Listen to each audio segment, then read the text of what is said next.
இந்த குவாரி சம்பந்தமா இடமிச்சு ஒரு நிமிஷம் இந்த குவாரி சம்பந்தமா இடமிச்சு கிராம சபை தீர்மானமோ நாங்க எதுவும் கொடுக்கல. 10 வருஷமா அந்த இடத்துல குவாரி வர்றது 10 வருஷமா சொல்லிக்கிறாங்க.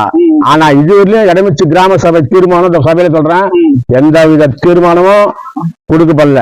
அது வந்து அதனாலதான் சொல்றேன், அதாவது 74 நிலம் இருக்குது, அந்த தண்ணி தான் நானும் குடிக்கிறேன்.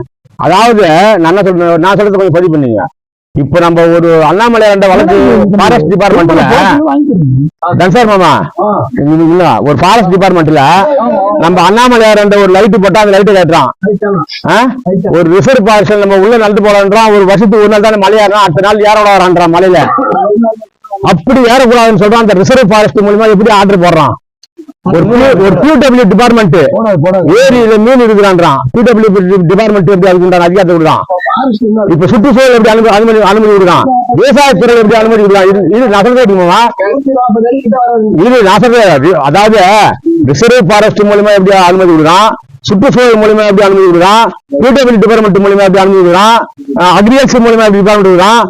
அந்த அப்படி வாங்கும்போது நம்ம ஒரு ஃபாரஸ்ட் உள்ள நுழையக்கூடாதுன்றான். எப்படி அப்படிப்பட்ட ஒரு ரிசர்வ் ஃபாரஸ்ட்ல ஒரு குவாரிக்கு அனுமதி கொடுறான்.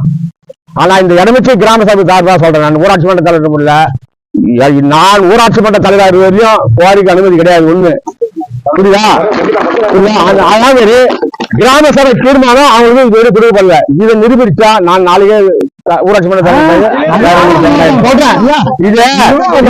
ஊராட்சியில ஒரு பெரிய ஒரு பரபரப்பா ஒரு பண்ணி ஒரு பரபரப்பா பேசுறாங்க, கையெழுத்து போட்டு பணம் வாங்கிட்டு. அந்த மாதிரி சம்பவம் எதுவும் நடக்கல. இந்த ஊராட்சியில நான் ஊராட்சி மன்ற தலைவர் வரையும் குவாரின்றது வரவே வராது. இதான் உண்மை.